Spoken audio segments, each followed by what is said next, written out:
Welcome everyone to another extreme off-road silly build, and today we're dealing with the 2012 Porsche 911 GT2 RS. It has an 832 horsepower, 3.6 litre flat 6, and it weighs 2,870 pounds. So yeah, this is the second of the three Porsches out of the two, the KM being the first. And yeah, this was one of my favourite cars on Forza 4 from when that had the DLC for the Porsches on it. That had a lot more cars, but this was one of them. And yeah, this was a cracking car on the track, and this will hopefully be a cracking car on this course. Obviously it has a lot of power, and it doesn't have all that much weight, and being a car that, well, 911s in general at this time in history have always been used to all-wheel drive, so yeah, it shouldn't have any issues with that, even though it was converted back to a rear-wheel drive.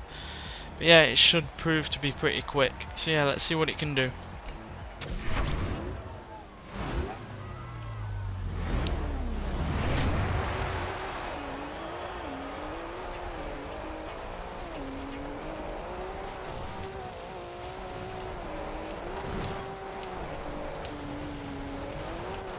Feels a bit squirmy to start with. Then again, these off-road tyres don't always suit every car that they put them on. And that was a terrible start. I hate having to rewind.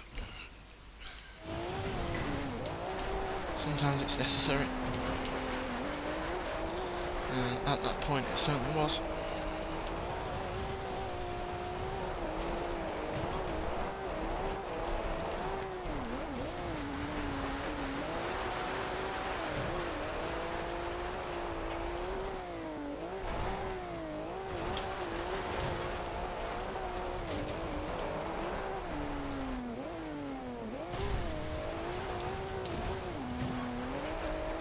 Even though it only has about 221 horsepower more than it did originally, it's still asking a lot from this car, especially since it's now on off-road tyres and it is obviously on an off-road course.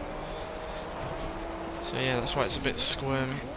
I mean, it's dealing with the all-wheel drive fine, because like I said, 911's now made standard, and then the more race versions of them are converted to rear-wheel drive, like this was stock.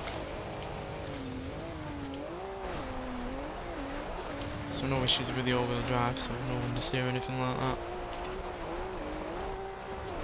But obviously it has to do with the extra weight, because this was a light car even standard, and I'm sure without the all-wheel drive and all the usual upgrades it would be even lighter. But all-wheel drive is one of the rules, so yeah, got to keep in with it now, so it would be unfair to the other cars.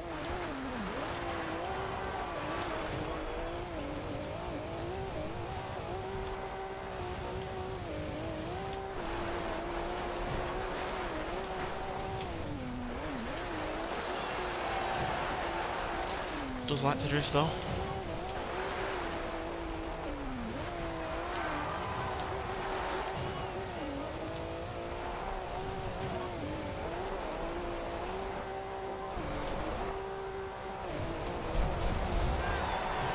And a fairly decent time, definitely top 25 there, I'm sure.